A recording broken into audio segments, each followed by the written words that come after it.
মেয়েটি অবশেষে সাফল্যের চূড়ায় পৌঁছায়। সে গর্ভবতী হয় তার বস অহংকারী সিইওর সন্তানে। সে ভেবেছিল এই সন্তানই তার জীবনের মোড় ঘুরিয়ে দেবে। সন্তানের জোরে সে ধনী পরিবারের বউ হবে, কিন্তু সবকিছু ওলট পালট হয়ে গেল। সিইও মুখ ফিরিয়ে নিল, সন্তানের কথা অস্বীকার করল, এমনকি তাকে জোর করে সন্তান নষ্ট করতে বলল। তাকে কিছু টাকা ছুড়ে দিয়ে তাড়িয়ে দিল আর হুমকি দিল যদি সে গোপনে সন্তান জন্ম দেয় তবে তার পরিণাম খারাপ হবে।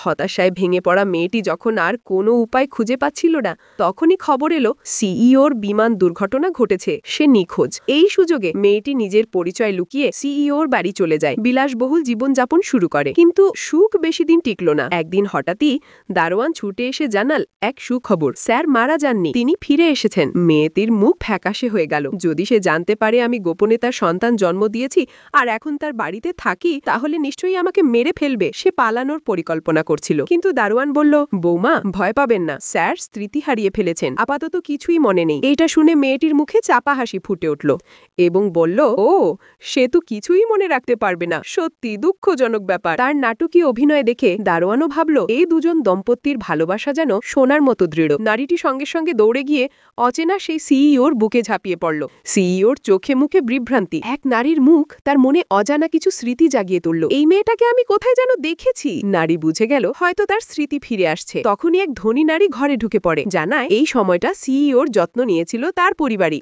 সে ঘরে ঢুকে দেখে সব জায়গায় মেয়েটির জিনিস, পুরুষের কোনো উপস্থিতির চিহ্ন নেই। আসলে মেয়েটি ভেবেছিল সিইও মারা গেছে, তাই তার সব জিনিস ফেলে দিয়েছিল। ঠিক তখনই ছোট্ট একটা ছেলে দৌড়ে আসে, পরিবেশের অস্বস্তি কাটিয়ে দেয়। সিইও ছেলেটিকে দেখে আবেগে ভরে যায়। সে ভাবে মেয়েটি একা হাতে তার সন্তানকে বড় করেছে, তাই অপরাধ বোধে কষ্টে ভরে ওঠে। রাতে ঘুমাতে না পেরে সে পুরনো ছবি দেখতে থাকে, কিন্তু ছবির মেয়েটির মুখ তার কাছে সম্পূর্ণ অচেনা লাগে। মেয়েটি তরগড়ি করে একখানা অ্যালবাম এনে দেখায়, প্রমাণ দিতে থাকে তারা একসময় প্রেম করত। কিন্তু প্রতিটি ছবির সঙ্গে তার মনে ভেসে ওঠে সেই মুহূর্তগুলো যখন সে এই মেয়েকে তাড়িয়ে দিয়েছিল। অবশেষে মেয়েটি মিথ্যে গল্প আর সহ্য করতে না পেরে সিইও তার গলা ধরে রাগে বলে ওঠে, তুমি সাহস করে সন্তান জন্ম দিয়েছ আমার অনুমতি ছাড়া?